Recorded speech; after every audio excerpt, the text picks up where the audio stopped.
श्रावण मासातील प्रत्येक सोमवारचा शुभमुहूर्त साधत संजीवनी युवा प्रतिष्ठानच्या वतीने आयोजित गंगा गोदावरीची पहिली श्रावण सोमवारी महाआरती मोठ्या भक्तिभावात आणि उत्साहात संपन्न झाली। कोपरगावच्या आध्यात्मिक परंपरेला जपत गोदावरी नदीच्या तीरावर भगवान शंकराच्या भक्तिमय रंगलेल्या या आरती सोहळ्याने संपूर्ण परिसर भक्तिमय झाला। ही गंगा आरती संकल्पना युवा नेते विवेक भैया कोल्हे यांनी 3 वर्षांपूर्वी सुरू केलेली असून त्यांच्या मार्गदर्शनाखाली युवकांना धार्मिक, सामाजिक आणि सांस्कृतिक चैतन्याला चालना मिळत आहे। कार्यक्रमात सद्गुरू जनार्दन स्वामी महाराज आश्रमाचे मठाधिपती परमपूज्य रमेश गिरीजी महाराज यांचे विशेष आशीर्वाद लाभले। त्यांनी श्रावण मासाचे महत्त्व सांगून या उत्कृष्ट आयोजनाबद्दल विवेक भैया कोल्हे आणि संजीवनी युवा प्रतिष्ठानचे कौतुक केले। आपल्या संस्कृतीचे जतन हे सर्व करत असून काशीच्या धर्तीवर महाराष्ट्रात प्रथमच ही गंगा गोदावरीची महाआरती करण्याची संकल्पना प्रतिष्ठानने सुरू केली आहे। ती सर्वत्र आदर्श म्हणून पाहिली जाते असेही रमेश गिरीजी महाराज म्हणाले।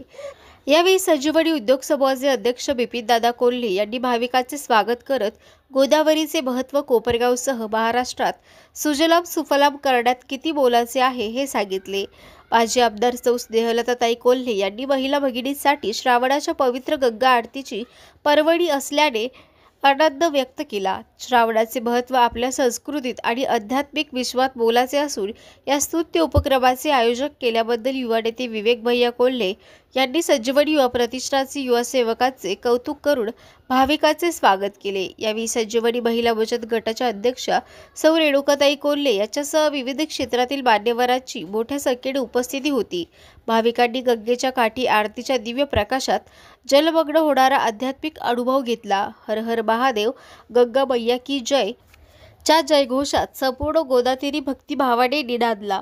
या कार्यक्रमासाठी कोपरगाव शहर व परिसरातील हजारो भाविक भक्त, आजीबाजी पदाधिकारी, प्रतिष्ठित नागरिक, पोलीस अधिकारी व कर्मचारी, पत्रकार, नदी सुरक्षा दलाचे बोट चालक आणि संजीवनी युवा प्रतिष्ठानचे समर्पित युवा सेवक मोठ्या संख्येने उपस्थित होते। संजीवनी युवा प्रतिष्ठानचा हा उपक्रम अध्यात्म, संस्कृती आणि सामाजिक बांधिलकी याचा संगम साधणारा ठरला असून गोदावरी काठावरील धार्मिक ऊर्जा अधिक प्रभावीपणे प्रकट करण्यास कारणीभूत ठरतो आहे। पुढील श्रावण सोमवारालाही याच उत्साहाने आरती आयोजित करण्यात येणार असल्याची माहिती प्रतिष्ठानच्या वतीने देण्यात आली आहे।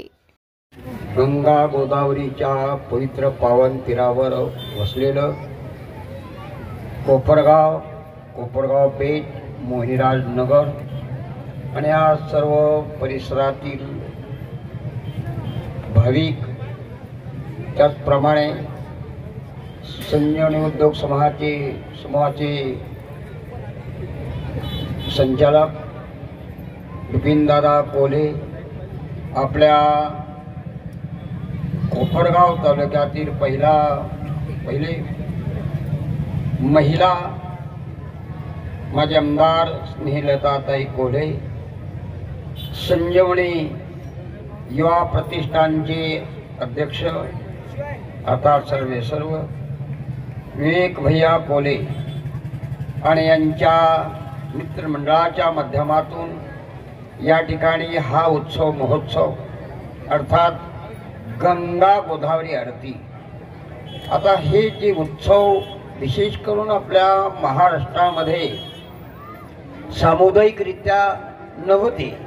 हे उत्तर प्रदेश, मध्य प्रदेश आणि तिकडची जी परंपरा आपल्या विवेक भैयाच्या माध्यमातून, त्यांच्या मंडळाच्या माध्यमातून एक छान असा उत्कृष्ट हा उत्सव या ठिकाणी गंगा गोदावरी आरतीचा आयोजित केला आहे। अर्थभावाने केलेली भगवंताकडे प्रार्थना, त्याला अर्थभाव म्हणतात। 4 प्रकारचे भक्त भगवंतांनी सांगितलेलं आहे। अर्थ, अर्थार्थी, जिज्ञासू आणि ज्ञानी असे 4 भक्त सांगितलेले आहेत। 4 भक्तांपैकी एक अर्थभावाने भगवंताला हाक मारणे, आराधना करणे, प्रार्थना करणे।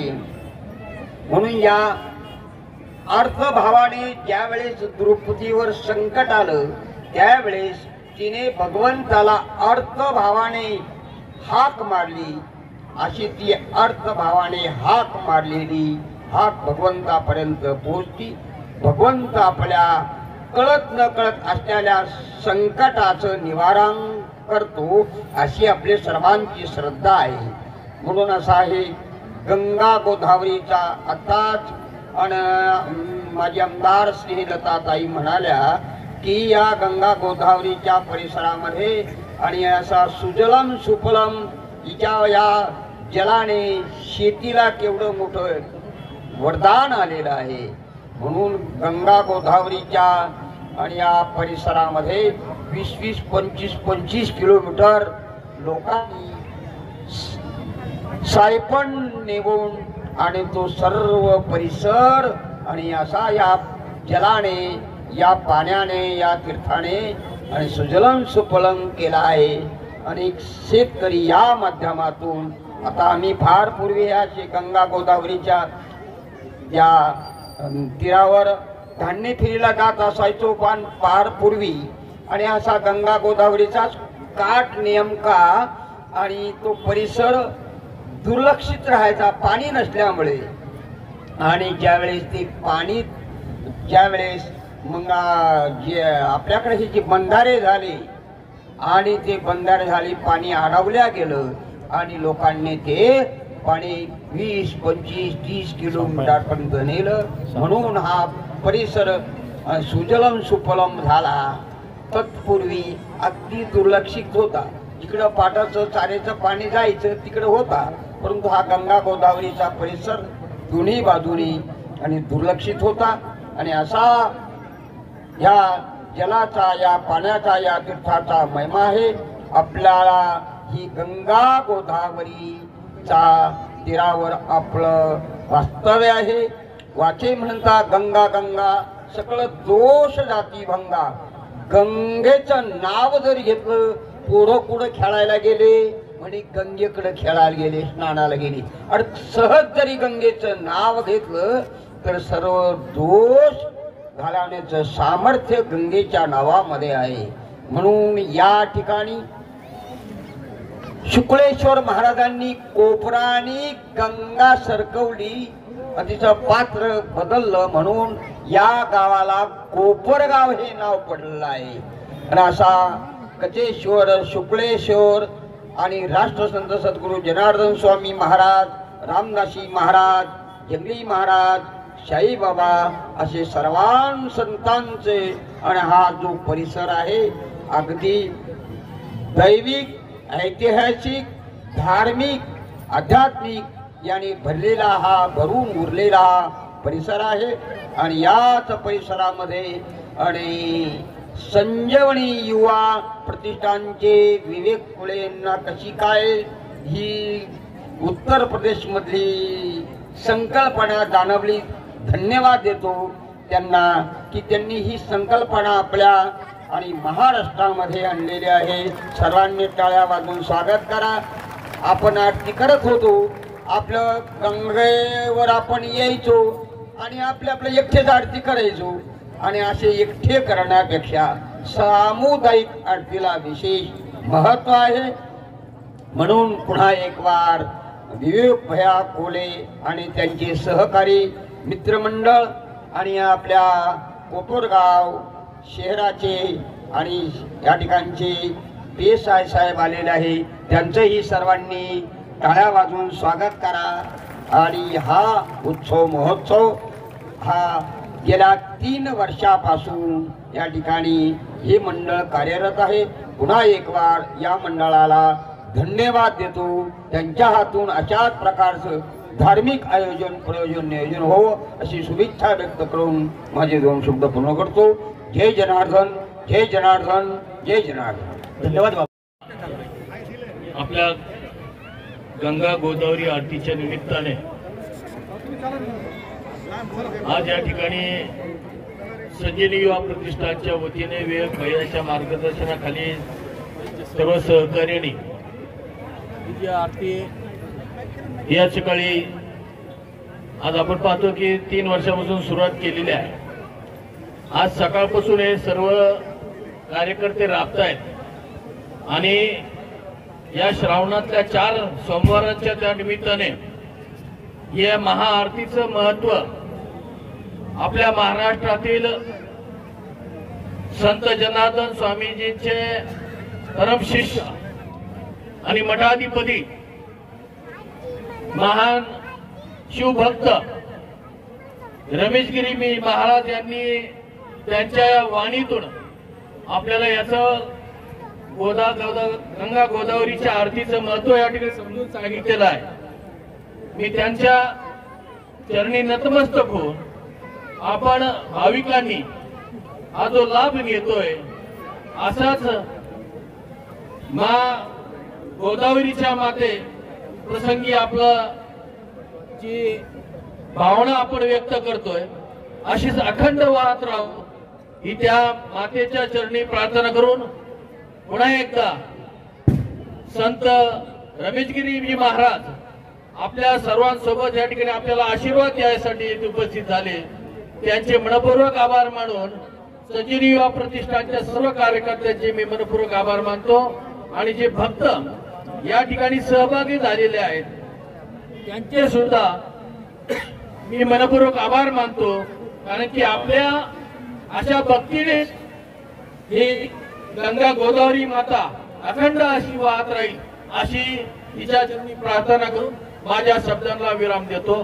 संजीवनी युवा प्रतिष्ठान आयोजित पौराणिक कोपरगावचा धार्मिक उत्सव आणि प्रत्येक श्रावणी सोमवारी गंगा गोदावरी महाआरती साधू संत महंत आणि शिवभक्त कोपरगाव भाविक भक्तांच्या उपस्थितीत हा सोहळा आयोजित केला जातो.